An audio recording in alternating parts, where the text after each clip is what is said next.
আমাদের আমাদের স্কুলে যাইতে সমস্যা হয়, এই পানির জন্য আমাদের স্কুলে যেতে কষ্ট হয়।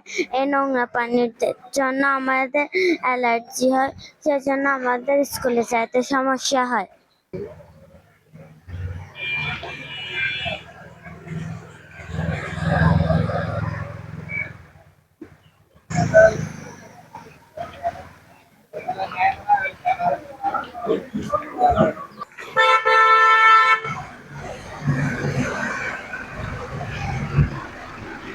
প্রিয় দর্শক শ্রোতা, মহেশখালের শাখা প্রশাখা প্রভাবশালীদের দখলে চলে যাওয়ায় হালিশহর ৩৮ নং ওয়ার্ডের জলাবদ্ধতা সৃষ্টির মূল কারণ বলে চিহ্নিত করেছেন এলাকাবাসী। সামান্য বৃষ্টিপাতে বাকের আলী ফকির টেক হতে আনু বাফের চায়ের দোকান সাথী চৌধুরী পাড়া ১ নং ও ২ নং সাইডের অলিগলিতে পানিতে সয়লাভ হয়ে যায় প্রতিনিয়ত। এগুলো আমরা দেখছি সাম্মান রাস্তা, পাহাড় রাস্তা, বালুর চাম্মান ঢুকতো এখানে। দক্ষিণ মধ্য হালিশহর ৩৮ নম্বর ওয়ার্ডের ২ নম্বর বকের আলিফের টেক হইতে ইসিনাথ খাল পর্যন্ত আমাদের এই যারা দখলমুক্ত করে লাগছে কাল ভরাট করে, এদের কারণে আমাদের এই পানিগুলি নামতেছে না। ওগুলি প্রশাসনের মাধ্যমে, সিটি কর্পোরেশনের মাধ্যমে ওগুলো যদি উদ্ধার করা যায়, তাহলে আমরা এই দুর্ভোগ থেকে হালিশহরবাসী অন্তত এই পানির থেকে মুক্ত হয়ে যাবে। এটা আমাদের জন্য অনেক দুর্ভোগ হয়ে দাঁড়াইছে। বাসা বাড়ি, স্কুল, মাদ্রাসা সব জায়গায় পানি, দোকানপাট সব জায়গায় পানির মধ্যে আমরা বসবাস করতেছি। এগুলি আইনগত ব্যবস্থা নিয়ে এগুলো উদ্ধার করলে অন্তত পানিটা নামার ব্যবস্থা যদি করা যায়, অন্তত সিটি কর্পোরেশনের মেয়র মহোদয়ের কাছে অনুরোধ থাকবে যে এই জায়গাগুলো উদ্ধার করে আমাদেরকে একটু মুক্তি দেওয়ার জন্য। কারণ হইল খালের সাইডে যেই প্রত্যেক মালিকে খালের জব্দ করে ফেলিয়ে জব্দ করানোর কারণে যাইয়ে না খাল দিয়ে না পানি নলামার খাল বরদ করে গেলে ইতারা আলটিমেটাম দেন এক সপ্তাহ ইতারা জানকে খাল খনন করি নিজেরা পরিষ্কার করে, না হলে তাদেরকে আইনের আওতা আনার আইনের আওতা আনানোর দরকার আছে। কেন তারা মানে খাল দখল করলো এবং খালের মধ্যে যে ব্রিজ কালভার্ট গড়ি মানে মানুষের দুর্ভোগ, জলবদ্ধতার দুর্ভোগের কারণে মানুষের অতিষ্ঠ যে বৃষ্টি হইতে পারে, মানে রাস্তার উপর একারও মানে গাড়ি চলে না, মানুষ চলতে পারে না, স্কুল ছেলেবেলেরা যাতায়াত করতে পারে না, গরু বাচ্চারা বিভিন্ন মানুষ কষ্ট পাচ্ছে। একবার বৃষ্টি হইলে মানে সপ্তাহ পানি থাকি যায় লোকের উপরে। বাসা বাড়ি প্রত্যেক ঘরে পানি, এমন কোনো ঘর নাই পানি। আমার জীবন আমার ঘরে পানি যায় না, আমার ঘরে পানি গেছে, তো আমার ঘরে জীবনে কোনোদিন যায় না। যদি প্রতি বছর পানি ওদের ঘরে কি হচ্ছে, প্রতীকের মানে কি বুঝছেন, কষ্ট শেষ নাই মানুষের বুঝছেন। যারা খালের দখল করে লাগছে, দখল মুক্ত করার ওদের দ্বারা করাইতে হবে, সরকারি না। ওদেরকে এক সপ্তাহ টাইম দিবে, যদি না হয় ওদেরকে আইনের আওতায় আনতে হবে। সরকার তো এটা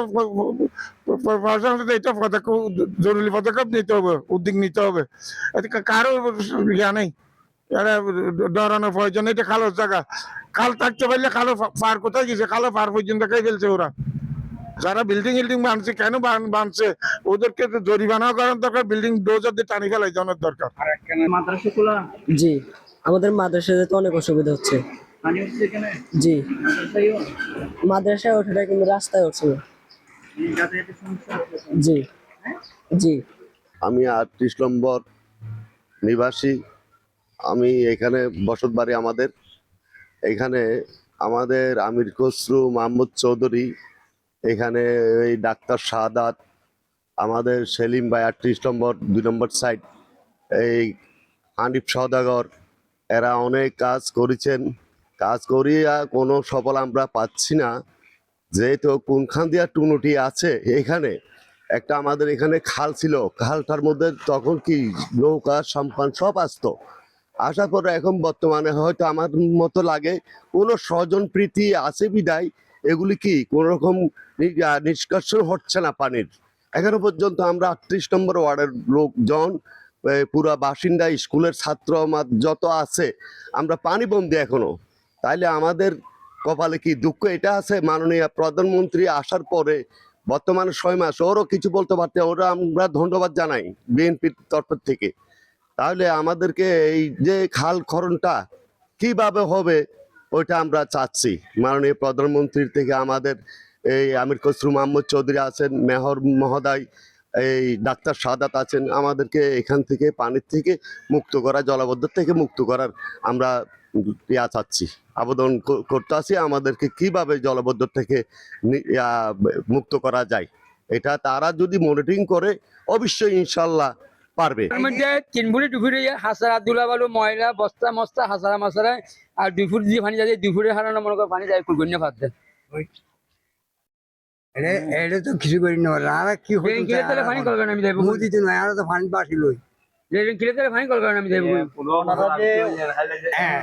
এই যে মনে করেন না হয়তো কিন্তু হাসারা এইটা হাসারা কিন্তু সব করি আবার হাসারাই নাই এবার হাসারা কিন তুমি আবার সব করে না তারা আইদিন করে না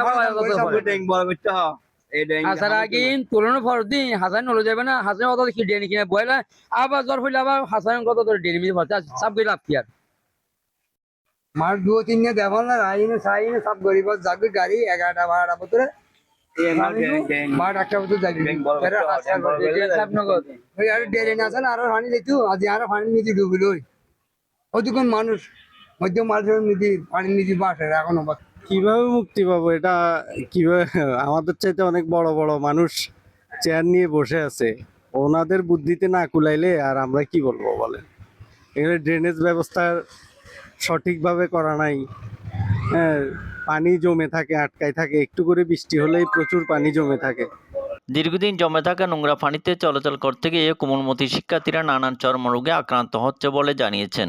আমাদের এখানে পানিতে হাঁটাচলা করতে কষ্ট হচ্ছে, এখানে ময়লা পানি, আমাদের পায়ে অ্যালার্জি হচ্ছে।